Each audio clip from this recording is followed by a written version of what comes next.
Sorry, Right, we're ready. No problem. Loading. Right, yeah, we're live now, Chair. Thank you. Right, thank you. Good evening and welcome to the West Neighbourhood Forum. The forum is made up of elected members of the council. I'm Councillor Quinn and I'm the chair of the Neighbourhood Forum. This is a public meeting and as such, this meeting is being webcast to the public. Members of the public watching the meeting can submit questions to the forum throughout the meeting using the form on the right or below the webcast, depending on your device. At the end of each item, the forum will hear questions submitted. When submitting your question, please leave your name and the agenda item or subject matter that your question relates to. Only questions relating to items on this agenda will be accepted.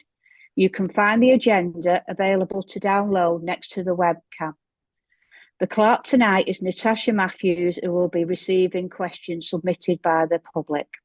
Thank you, Natasha. Right, if we can go to item 1. Have we got any apologies? Yeah, so just apologies from Councillor Naylor and Councillor Newton, Chair. Right, thank you. Item 2, minutes of the previous meeting. Can somebody move and second?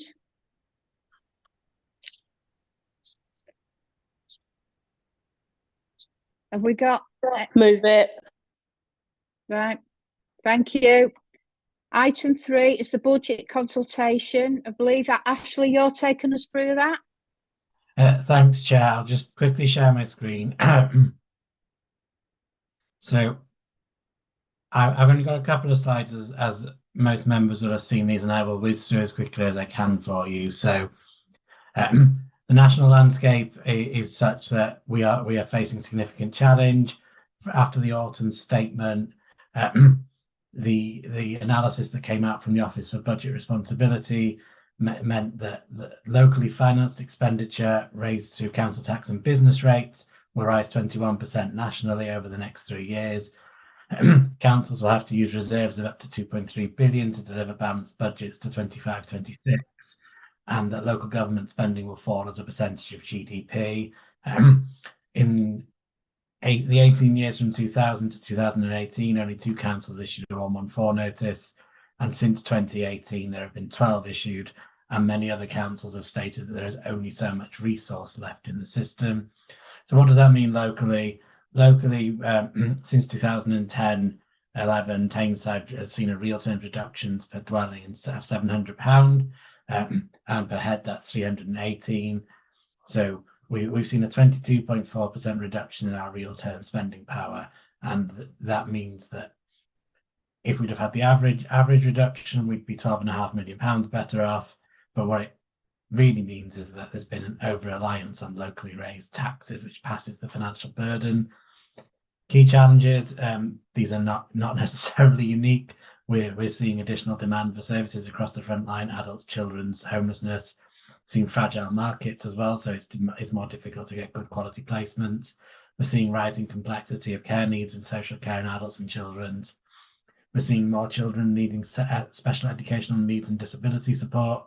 We're seeing more contact at our front desk, whether it's the customer care centre or Exchequer services, or the front desk of our frontline services due to the cost of living crisis.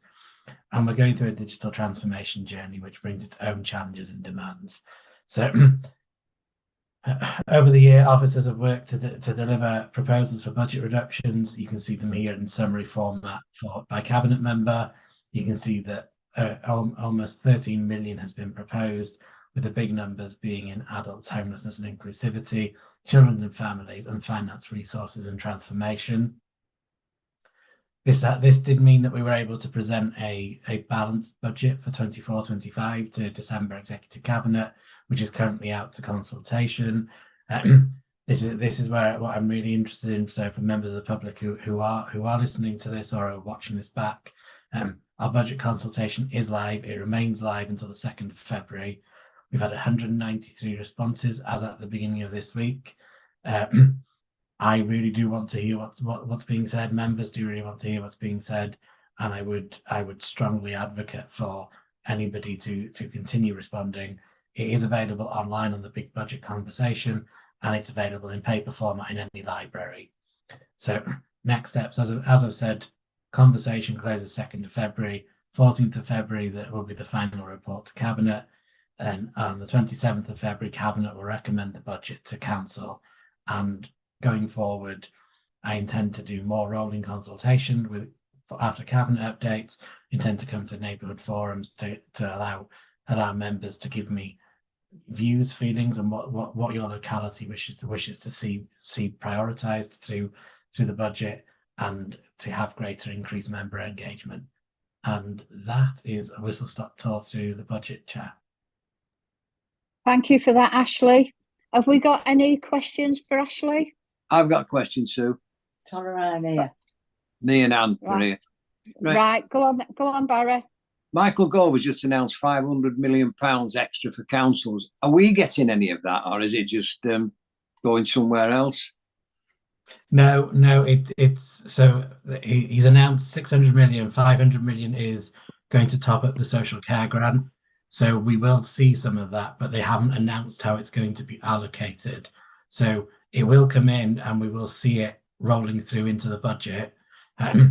But we're already using some of our reserves to prop up the budget. So the first instance will be to look at whether or not we can remove that, because we are fully funding the pressures in adults and children's as it stands. Thank you for that, Ashley. Any other questions? Can't see any hands, Chair. So just a quick one. That actually, share is across the whole country, that amount. So even no matter what we're going to get, it's going to be a very small amount compared to, they're talking about the big sums. Thanks for that. Right. Thank you for that, Ashley. No problem. Thanks, Chair. Yeah, thank you. Right, item 4, the carers strategy, and that Alison's taken us through that. Okay, thank you. I'm just going to share my screen. Can you see that? Yeah. Yeah, we've Lovely. got Alison, thank So you. this is just to take you quickly through our Tameside carer strategy. Obviously, as you all know, our carers are people who support vulnerable adults without any money whatsoever. They might be someone who's poorly, disabled, could not manage without this help, and they save the council right across the country millions of pounds every year. So it's really important that we look after our carers. So we've done some consultation with our carers. I won't read all these out because you can read the PowerPoint at your leisure, but it's just to give you a flavour of the things we've been doing to try and make sure that what we do going forward in our strategy is what our carers are saying is most important to them, because obviously they're the people who do the caring and need that support. So our vision is that we want to live in a place we call home with the people and things that we love, in communities where we look out for one another, doing things that matter to us. And we want that same offer for our carers, so they get respite, they get time away from their loved one, and they get the support they need to do the things that make them feel good as well. So what our carers said mattered to them were these 6 themes: recognising them as carers and really embracing what they do for us, listening to them as real experts and partners, supporting their health and well-being, getting the right help at the right time. So often carers don't know where to go and don't get the help till it's a bit too late. Making sure we support our younger carers, and carers having the opportunity to get employment and training. That was the key things that we're putting in our strategy that carers said matter to them. So we have a wonderful carer centre downstairs at T1 at the front. So it's really important that people are signposted to that if they need help.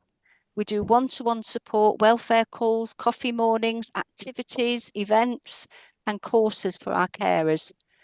And our offer also includes an emergency card that helps people be identified as a carer, community response service so that people can get that support in their home, talking therapies, and Be Well Tameside. So there's a group of voluntary sector that we link in with for our carer strategy.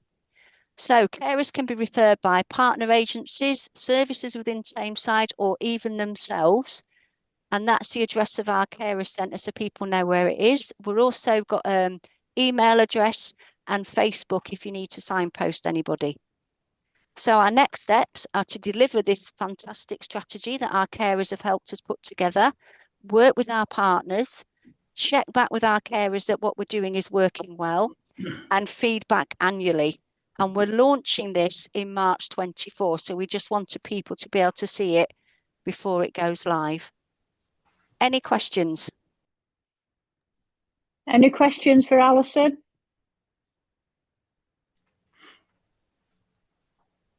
Councillor Warrington's got a hand raised, Chair. I have. Right. Sorry, Councillor Warrington. Now, can't find the virtual one. when Thanks, Brenda's finished, can Anne Alison. speak? Can you hear me? Yes. Yeah, we can hear you, Brenda. Thank you. Yeah, thank you, Alison, for that brief presentation. I think it is important that we do support carers, you know, across the whole of Tameside. One thing I'm a little bit concerned about at the moment is I have heard that some of our preventative services are going to be completely cut. Now, that's not necessarily the council cutting them. It could be the ICFT cutting them. But that will definitely have an impact on carers, I've no doubt. What do we know about this? Because I mean, I've only heard it today, and I'm concerned that we haven't heard anything about it. I mean, one in particular I think is amazing is the social prescribing. But I believe that is being completely disbanded. So where are we with this, Alison? So I don't know about social prescribing being disbanded. As far as I know, that's still a service we're offering. Were there any other services mentioned that were being cut? There are a couple, and for the life of me, I can't really remember them. Just remember them being preventative. But social prescribing was a particular one I recognised and very definitely felt was. I've not heard that, so I will have to go check that out because I've not heard that we're stopping anything. But obviously, the point of the carer centre is to support carers, and if anybody's struggling with something that they normally get support from, the carer centre will hopefully pick that up. But I haven't heard that anything has been stopped. I'd be grateful if you could let me know. I will have a look into that. Thank you. No problem. Yeah, if you could, Alison, if you can come back and let all members know. Absolutely. That'd be great. Yeah, no problem. Thank you for that. Thank you. Thank you. Right, item 5. Right. Chair, can I ask a question? Right. Yes, Chair. Alison, are you still there? I'm still here. Yeah, go on. Can I ask you, Alison, regarding respite care for the carers?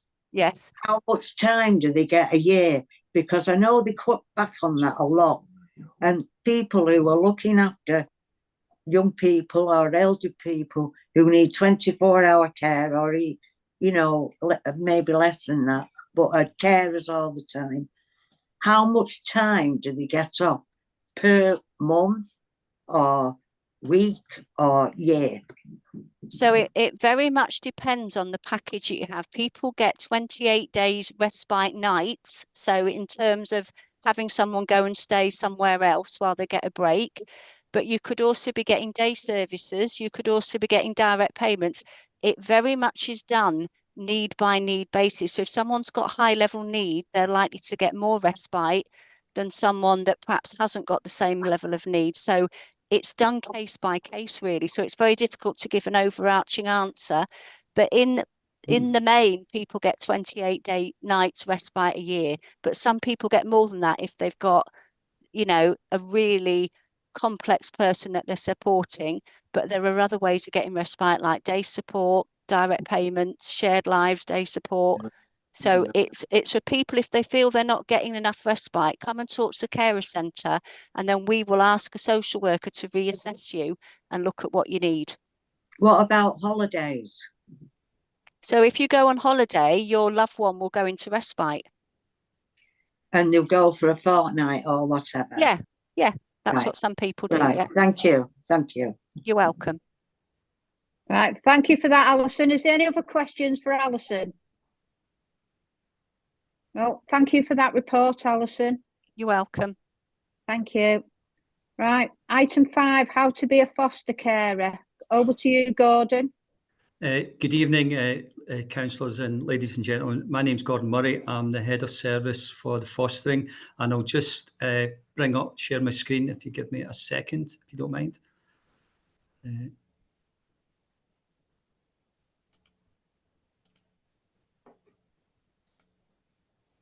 Hopefully you can see that okay.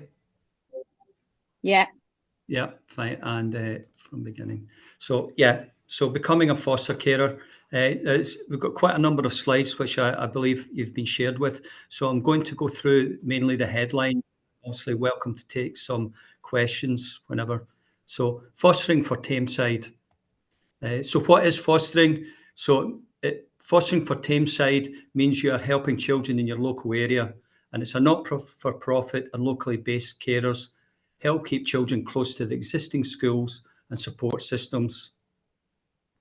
The reasons that children come into care vary widely, including parents' short-term illness or another temporary problem with the family. Every year, tens of thousands of children across the UK need foster carers why they can't live with their own families. This means thousands of new foster carers are needed every year. And could you be one of them? Because we are recruiting and we're very keen to know about if anybody's interested. So what is the role of a foster carer? By becoming a foster carer, you'll be providing a nurturing and welcoming environment where children and young people will be safe and have a place to call home. You'll be giving them the opportunity to grow and develop to reach their full potential by helping to ensure that their emotional health and educational needs are met. It's acting as the parent when their own family are not around. So very much acting as you would do for your own child, would support and want to help those children that are in foster care. Fostering today involves working closely with others involving in the welfare of the children you are caring for. And we work as closely as a team, not only with professionals, but with a strong support network with each other. We try to provide placement choice for children and foster carers so that children can be matched with a loving and nurturing family and achieve their potential that meets their needs. Who can foster? Children and young people need foster carers from all backgrounds with a wide range of life, work and care experiences. All foster carers are given ongoing training and support to develop the skills they need to help children thrive. Just as no two children are the same, foster carers need to come from a variety of backgrounds and have different life experiences, skills and qualities to help meet the needs of the children and young people in foster care. You don't need to have any specific qualifications. And there is no typical foster carer, and we welcome applicants from all backgrounds, nationalities, religions, genders and ages. And this is a quote from a current foster carer, Joe. It's the whole family that fosters, not just the named foster carer. It's so important to make the child feel like a part of your family from the start, no matter how long they're with you. So there's different types of fostering, and I'll just go through the headlines. So you can get short-term fostering, there's long-term fostering, respite fostering, and we've got a supported lodging scheme for children aged 16 and over. And the journey to become a foster carer, which can take up to about 8 months from first inquiry. So you have the initial inquiry that you might make, or the person might make, registration of your interest. Then there'll be an initial home visit from a fostering social worker. Then there'll be some pre-approval training, and you'll need to think about, hopefully decide it's right for you, because it's quite an important job and role. So we've got to, give you time to think about it properly with all the knowledge at your disposal. Then there's the application form, completing the skills to foster. You'll complete the fostering application. And then there's a fostering assessment, and an allocated assessing social worker will visit your house for about 6 to 8 times to get to know you, your family, and the whole background. Then it'll go to, there's a fostering panel, which is made up of people who are involved in the fostering world. This report will then go to you, be presented to that fostering panel, and then it will go to the agency decision maker within the council who considers the recommendation.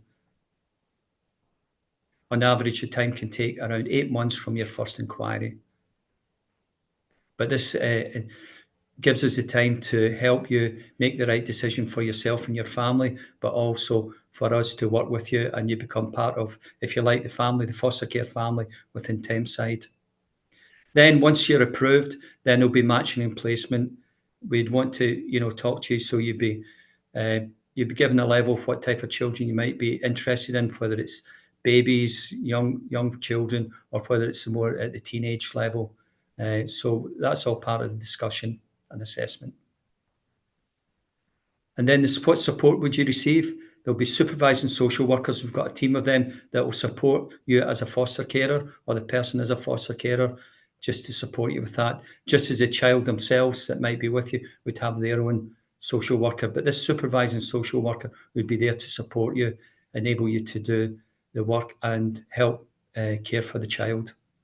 There's also support groups with other foster carers as well, and there's various other groups that you would connect into to give you that support as well. We'll provide training and development and to reach particular standards, and it has to be completed. This one has to be completed within 12 months of becoming approved. We have buddy systems to help you once you're approved and you'll pair up with an experienced carer who'll provide you with support, advice and guidance from an existing foster carer. And then there's a fostering network, which I just mentioned, that you'll be able to connect in with, and that will give you support and training and all those sorts of things. You are paid. There's weekly payments. We receive a weekly allowance, which is paid every fortnight, I should say, and it's made up of two elements: the allowance based on the age of the child that you're looking after, and allowance based on your skills level as a foster carers. And foster carers can move up, and there's 4 levels, and you can move up that level with more experience of fostering. There are other allowances that will come in to help you support the child. For example, costs of birthday holidays and festivals. Fostering myths. So, I'm not going to go through all of this. So you can see sort of the queries and the myths, if you like, that are out there and their responses. You're never too old, or, if you're over 21, you can inquire about fostering and there's no upper age limit. You have pets. Well, we talk about that, but many children benefit from having pets. I work, so I can't foster. We encourage, people work because it's about fitting in with your life and the child coming to learn about family life and being in a family that can care for them. And finally, fostering, I'll just read another quote at the top there. Fostering has changed my life in every possible way. To anyone considering fostering, go for it. This carer did and hasn't looked back, and that's a Thameside foster carer. And it can make a real difference to children's lives, and it's a hugely rewarding job. And you can see the contact numbers and websites and whatnot there, should you be interested. And we're really pleased, we'd be really happy to hear any applications or inquiries. Thank you. Thank you for that, Gordon. Have we got any questions for Gordon?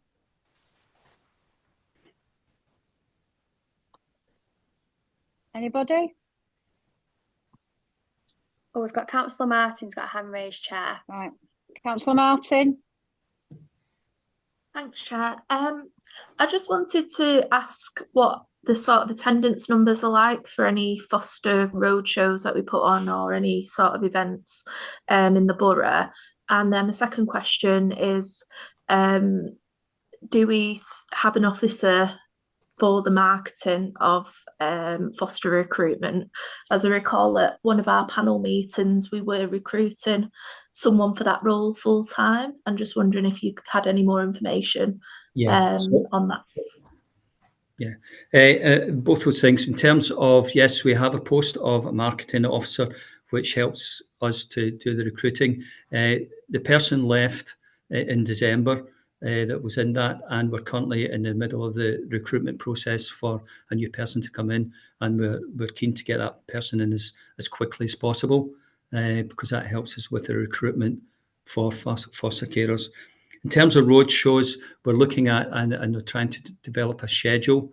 I've not been that long within Tameside myself, so I don't know what the numbers were previously, but certainly that's road shows are something that we will be endeavouring, and indeed we will be doing over the coming months, weeks and months.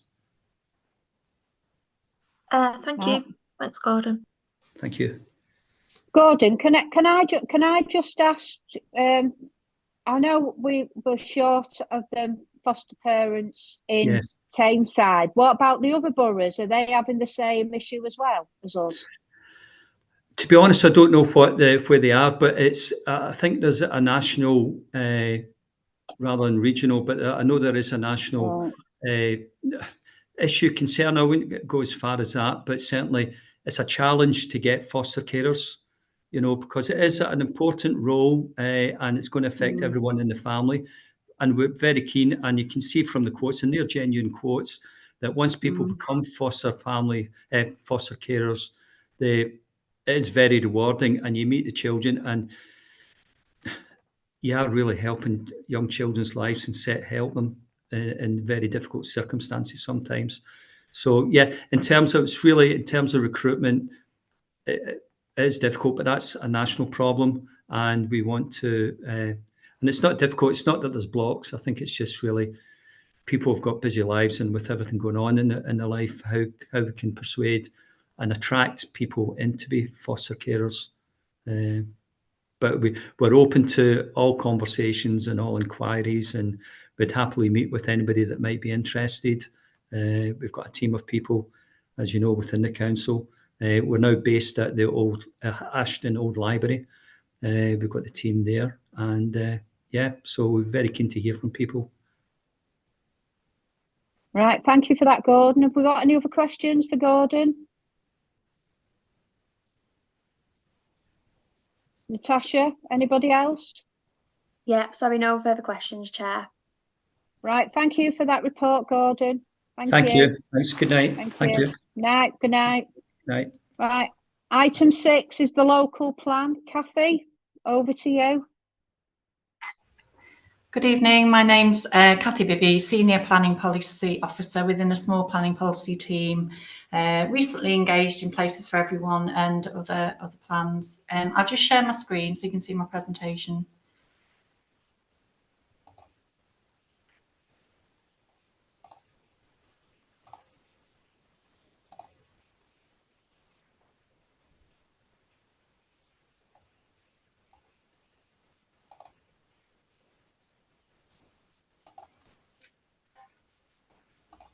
Sorry, I'm having some issues with sharing. Do you need me to try and share it, Kathy? Do you want me to? Yeah, sorry. Just open up the presentation now. Give me a second.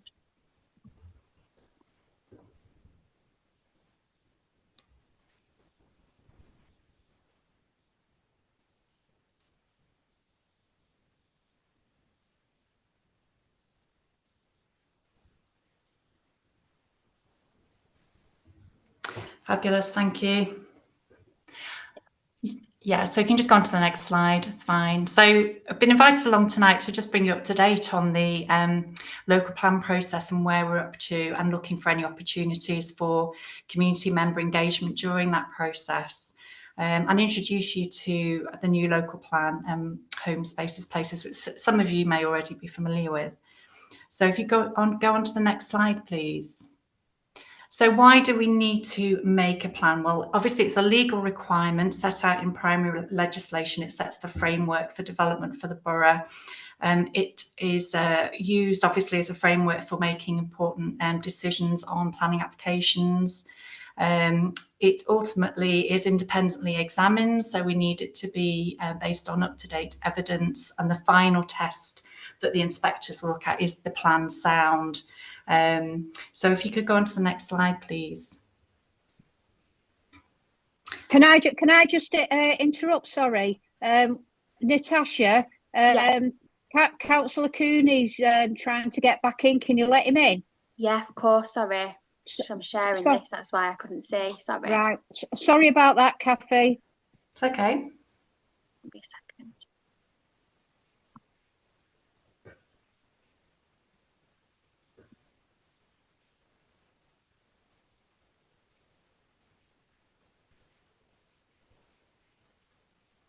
Make sure he joins okay.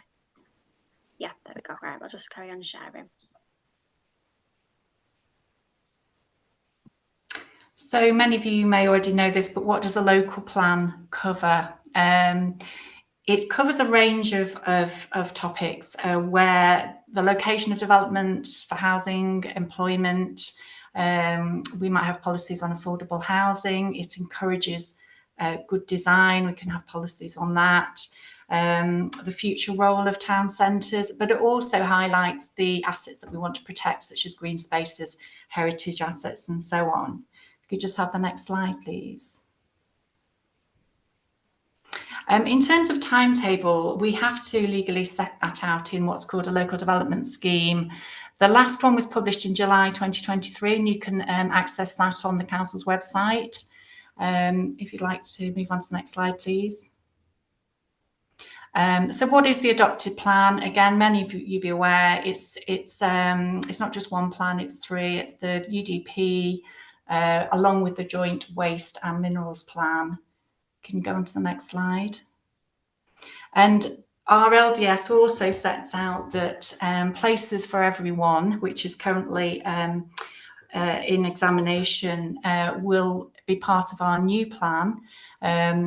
We're hoping that that will be adopted soon. We had the hearings in November and March, and then a pre-Christmas consultation on modifications. But only when we get the inspector's report will that be adopted as our up-to-date plan. And then we're proposing that the new emerging plan is called Home Spaces Places. Now, we're very, very early stages of this. We're just scoping what can be included in that. And that's obviously why we're coming to members and out to the community to make sure that that plan contains the right topics and covers the right issues and so on. So if you can move on to the next slide. I've just been through that. So obviously, yeah, Places for Everyone has been at examination and will hopefully be adopted in 2024 this year. If you can move on to the next slide.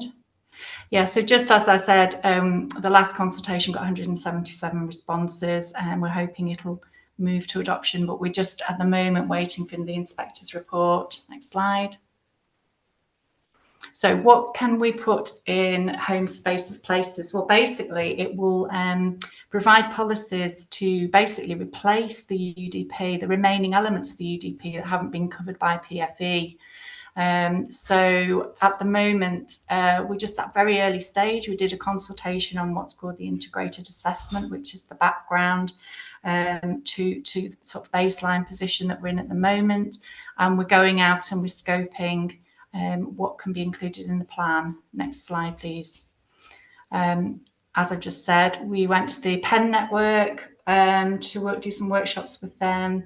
There's been some member engagement at the end of last year. And I think there's a paper going to scrutiny about how members can get more involved in the whole scoping and development of the plan going forward. Next slide, please. So the next thing we're doing is actually providing a paper that looks at all the different topics across, the potential structure of the plan. As I said before, everything from centres through to focusing on housing and active travel and all those sort of things. Moving on, please. And the scoping paper will basically look at what does national policy tell us that we need to do about those topics? What does Places for Everyone tell us that we need to consider in the plan? And what do we already know about Tameside? And how can the plan assist meet those objectives? Next slide, please. So this is just a little screenshot of how the scoping paper will look that we'll be going out to consultation on. We're very much focusing on a sort of infographic approach, trying to engage people in topics so they can understand that they can get involved and provide us with their views on what they think are the real issues that need to be addressed through home spaces places. Next slide, please. As I say, the timescale is set out in the local development document, so you can go online and look at that in a bit more detail.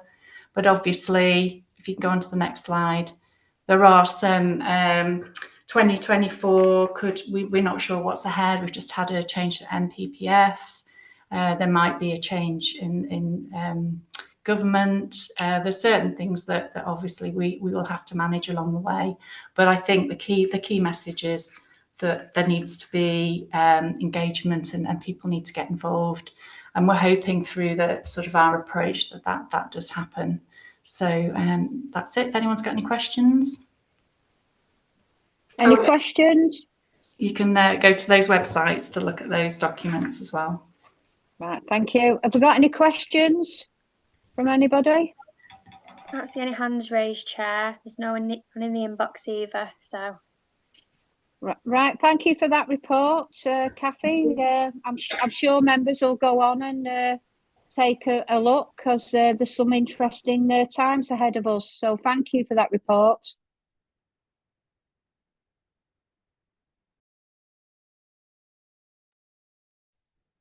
Right. Item 7, serious violent crime.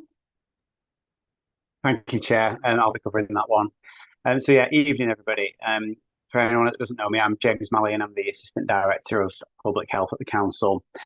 So yeah, I'll just take us through this quick presentation on this new strategy that we've just published this week, actually. And you'll notice that obviously I'm usually here talking about more directly health-related issues and topics.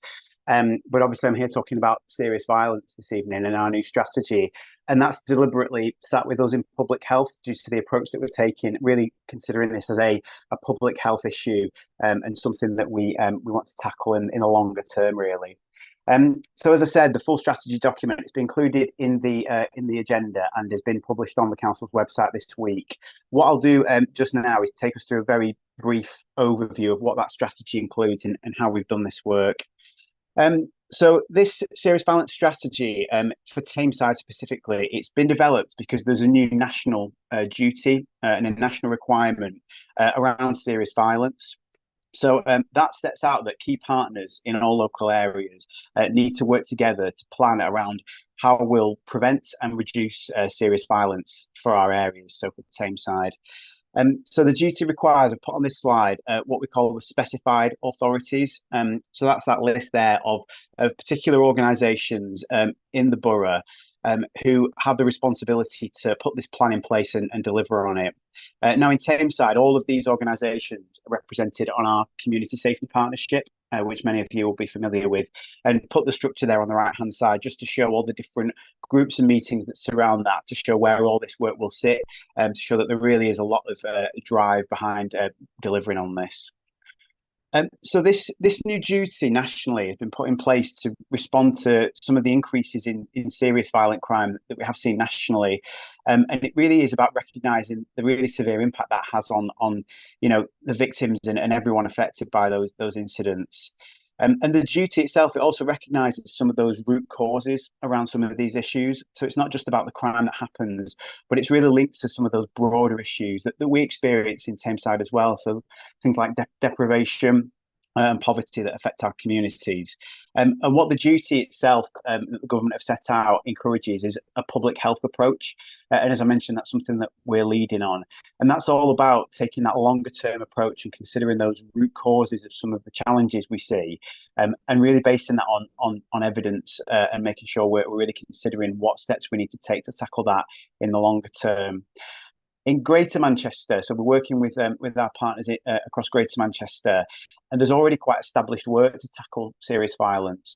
Some of you will be familiar with the Greater Manchester Violence Reduction Unit, which was established several years ago. And they've done a lot of work already working with communities, many of our communities in Tameside as well, to understand what some of those root causes and the impacts of violence look like. And they've also produced their own strategy around tackling serious violence for the wider Greater Manchester area. And what we've done in Tameside is we work really closely with those colleagues to build on that work that they've already done to support what we need to do here in Tameside. So in pulling this strategy together, here you can see there's an actual formal definition of what we mean by serious violence. And that's been included in this work. And it really is that focus on the impact that some of these violent crimes and violent incidents have on residents and members of the community. And in terms of the work leading up to this strategy, what we've been doing in recent months, all about building that evidence that I mentioned. So how do we know what we're proposing to do is evidence-based? We've done a piece of work called a strategic needs assessment, which sounds very technical, but it's really just to understand what serious violence looks like in Tameside. So looking at those trends around the violent crime that we do have, who's most affected by that, and what some of those root causes look like in Tameside, both towards people being victims, but also perpetrators of those violent crimes. So from that work, it gives us recommendations of what we need to do more about and what the priorities are for us. And that steers what those priorities are for our strategy. I won't go through all of this on this page because these are some of the key findings that we put in the strategy that we found through that work that I've described. And then there's some really broad themes, but some things that really do stand out for Tameside. I mean, we know that some of those issues like poverty, deprivation, we do experience higher levels in Tameside, but there's also other contributing factors like lower incomes, lower educational attainment, lower engagement at school. All those things, they are risk factors for people who are more likely to be both victims and perpetrators of that violence. We have seen an increase in violent crime in Tameside in recent years, which is similar to the national trends, really. But what we do see is some particular issues around, we know we've got lots of people living with disabilities in Tameside, and they're actually at greater risk of being victims of violent crime, unfortunately. And knife crime is interesting as well, because a lot of the Greater Manchester and national work does focus on knife crime. Now, in Tameside, we don't have a particularly high rate of knife crime, but what we do see is quite a lot of possession of weapons offences. So although we don't have those knife crimes being committed, we have got lots of people who are caught with weapons, which is a real risk factor for those serious violent offences happening. What we've also got is a lot of domestic abuse and a lot of violence associated with domestic abuse incidents as well. And interestingly, although we don't have lots of knife crime, of the knife crime that we do have in Tameside, a lot of it is linked to domestic abuse. So that's just a really interesting trend, and that's why that's a particular area that we'll be focusing on going forward. So the main section of the strategy, which I won't go through in detail, it outlines these 5 key priorities for the actions we want to take to tackle serious violence in Tameside. And this is set over the next 5 years, really. These broad areas, they are very similar to the themes that Greater Manchester have identified as the work that we need to do. But what we've got for each of these, there is a total of 28 objectives that sit under these 5 priority areas. And they're all quite specific actions of things that we will do in Tameside that we know we need to do to tackle some of the issues we have around serious violence. Some of that is about the response, so looking at how we respond to some of our violent crime, particularly in areas like our town centres, where we know we do see more of that violent crime. But some of it's really around that prevention, how we support communities, how we provide early intervention for some of the people who do face those risk factors. You know, lone parent households on lower incomes are at greater risk of, you know, children growing up facing those adverse childhood experiences. And it's about the support we need to put in place for some of those situations as well. So finally, for me, just to cover some of the next steps, really. So as I said, a lot of the oversight and the progress that we'll be making in the coming years will sit with the Community Safety Partnership, and there's lots of work happening there to pull an action plan together to really get delivering on this and do more of that work in communities to make a difference. And some of the changes to the services that we want to see will be informed by this strategy and the work that we've done. But what's really key is that final point, that what we want to continue to do through this work and working with colleagues across Greater Manchester is have those ongoing conversations with people living in Tameside that are affected by these issues. So that community engagement and listening to the community voices is really key to this. So that's everything from me. Thank you, Chair. Happy to take any questions on that. Thank you for that, James. Any questions for James? Can't see any hands raised, Chair. Right. Thank you for that report, James. It's very interesting, and keep up the good work. I think you're all doing an excellent job in these difficult times. Thank you. And I believe you're doing the next one, item 8. I am, I'm afraid. Thank you very much. So yeah, another fairly brief one from me. So I've just got a couple more slides that I'll quickly share. And members of the forum and the public might remember I actually we were at the last round of neighbourhood forums just to talk very briefly about the annual flu vaccination campaign. So it was just to give a very quick update on where we are with that, really. Now that we're on the other side of the new year, and it's still that winter period, but just to show a bit more progress. I've put the figures up here, and you can see for our area, it's the Denton primary care area that covers Denton, Aldenshaw, Droylsden. But you can see all of those. So these are all the uptake figures for the flu vaccinations for this winter. I mean, what you can see is quite a mixed picture, I suppose. In our neighbourhood, we do see one of the stronger rates of vaccine uptake compared to other parts of the borough, which is really encouraging. Particularly in over 65s, we've seen some good progress.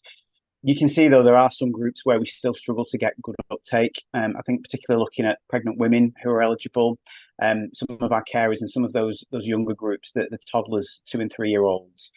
So we've been doing an awful lot of work to try and really give that a push, but we continue to see that there have been, it's still not easy to get big numbers through in some of those groups to get vaccinated. And what we've put on this slide as well is just to show how the uptake this year compares to this time last year. So these are figures up to December. And as you can see, it is quite a mixed picture. So a couple of the groups, we've seen a slight increase in uptake. So certainly for pregnant women, we've seen a slight increase. And there's been a lot of targeted work to try and make it easier for pregnant women to get vaccinated. But you can see some of the groups, we have seen a slight reduction compared to last year. And to be honest, there's a similar picture across Greater Manchester. We are continuing to see struggles to really encourage people to come forward in some cases to get the vaccines. So we've just been taking every opportunity we can to promote the importance, the safety, and the effectiveness of the vaccines that we do have. Interestingly, we're the only area in Greater Manchester that have seen an overall increase in the uptake among pregnant women. And as I said, we've done a lot of targeted work, particularly with colleagues in maternity services, to really just make it as easy as possible for women to get those vaccines, but also having some of those direct conversations around the safety of the vaccine and the importance of having it. So we have seen some of the benefits there, but as you can see, still a relatively low uptake, and it's still challenging. Since COVID, we've definitely seen an overall reduction in some of the vaccine uptakes across various vaccines. So there's ongoing work to try and tackle that. The flu vaccine itself is still available. We're at the sort of latter end of the season now, but for the next few weeks, usually up to late March, you can still get the flu vaccine. And I would urge people, what we've seen this year is quite a late presentation of flu circulating. So a lot of people who we found who have had flu, we found them a bit later this year, in the last few weeks, really. So it's still really important to get vaccinated where people can. The final point, just to mention, because I know this was on the agenda, was just there's a note around the impact of the doctor strikes that we've had recently. Members might have noticed there was a note attached to the agenda, which was from the hospital, the ICFT, just to outline the position. And basically, we have seen some impact across GP practices of the strikes. Some of the striking doctors will have been working in GP practices, and we know some of that demand will have ended up with GPs. We're not aware of any significant impact on the vaccination programs. There's been rescheduled clinics in some situations, but those have been rescheduled and put back on, and that vaccine availability has still been there. But the overall situation in terms of the strikes, it does, increase some of the pressure on some of those day-to-day services during that period. I think the main message is, though, there's still work that we're continuing to do to really promote the importance of those vaccines and try and boost that uptake. So again, that's everything from me. Thank you, Chair. Happy to take any questions. Right, thank you for that, James. I must admit, I've not had my flu jab yet this year. So I hold my hands up. I get it every year. I've not had it yet, but I will be having it. there's definitely still So, time. So yeah, encourage that. I know. Is there any questions for James? Yeah, we've got Councillor Warrington, Chair. Councillor Warrington. Thanks, Chair. Thanks for that, James. It's a bit distressing to know, isn't it, that the incidence of people having vaccinations is reducing, not increasing. But one of the things that I'm thinking about is there's been on the news of late the increase in measles and the fact that people are not getting vaccinated for those, and that really is on the increase, isn't it? Having virtually got rid of it. And I just wondered where that fits in with the whole vaccine programme. Is there going to be any kind of a push on trying to get people to get the vaccination, particularly children, obviously? Yes, thank you, Councillor Warrington. Yeah, it's a very good question, and as you say, it's been in the news quite a bit recently. So I'm conscious it's not something I've come to talk specifically about this evening, but it may be something we will want to come back on in the future because, I mean, basically, as you mentioned, we have seen a real increase nationally in measles cases, which a few years ago was very unusual to see any confirmed measles. At the moment, there's a particular issue in London and around Birmingham as well, with some quite big outbreaks. And the expectation is that is going to spread. That is going to affect other areas. Measles is very, very infectious, more so than COVID and other infections that we've seen. So the key thing there, though, is that there is a widely available, really effective vaccine. It's the MMR vaccine, so it's for measles, mumps, and rubella. That is offered to children in 2 doses. What we have seen certainly in other parts of the country is big pockets of communities where there is very low vaccine uptake, and that's when there is more likelihood that measles will be able to spread. So the real focus now is, as you've mentioned, some of the work that we'll be doing to really increase the awareness of the risks around measles, the awareness of the safety of the vaccine, and really encouraging people to take that up.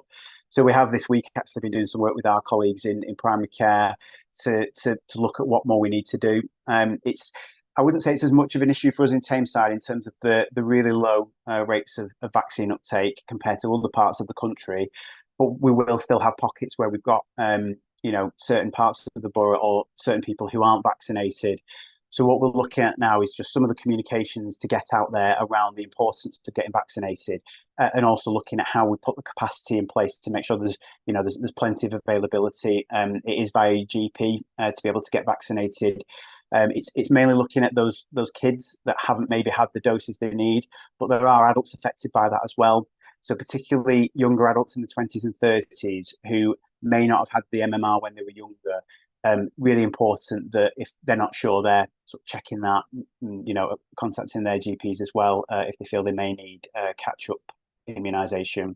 So yeah, it's a really good question to raise, and it is something that we're definitely looking at and working on at the moment. And it may well be something that we bring back to future meetings in terms of further updates. And again, that call to action really around encouraging people to, if they haven't or aren't sure, to get vaccinated. Thank you. Thank you. Thank you, James. Any other questions for James? Yeah, we've got Councillor Cooney, Chair. Yeah, Councillor Cooney. just on Brenda's point, I actually worked with a lad, and his son got measles as a baby and was blind and all sorts of problems. People really don't realise how serious it can be. They just think it's a bit like chicken pox and what have you, and it can be a really dangerous disease, and it's very contagious. And as I said, I always remember that, and he said he couldn't look at light and everything else, but he ended up, he was blind, the young kid, as a baby, getting it, and he had trouble, for the rest of it. So, and I despair when people just think, oh, it's only a bit of the, a few spots. Like, it's not. It's very contagious, but a very dangerous disease, and more dangerous actually than chickenpox. So I go along with anyone that has the campaign, that telling people to have the MMR. It's nonsense, isn't it? People follow the internet where someone said, "Oh, it's dangerous," and you got to, as people say, "Well, I'm not going to have it." You know what I mean? And it's just nonsense. That one, everyone. It's on the internet. It's true. That's what you get from some people. But I get it, Brenda. But my frustration is, having worked with someone whose son had it, and there's serious consequences of that. And it wasn't a rash that then he was a bit discomfort for a few periods. The rest of his life he suffered because of it as a baby. Thank you for that, Jed. Any other questions for James? No further questions, Chair. Right, thank you for that report, James. Look forward to you coming to a further meeting later on. Thank you very much, Chair. Updates. Thank you. Thank you. Right, that's the end of the agenda. Before we finish, can I just remind members if there's any items you'd like to come onto the agenda for a neighbourhood forum, can you please email them to Natasha before the next meeting so we can get them on the agenda? Right, thank you everybody, and good night. Thank you, enjoy the rest of your evening.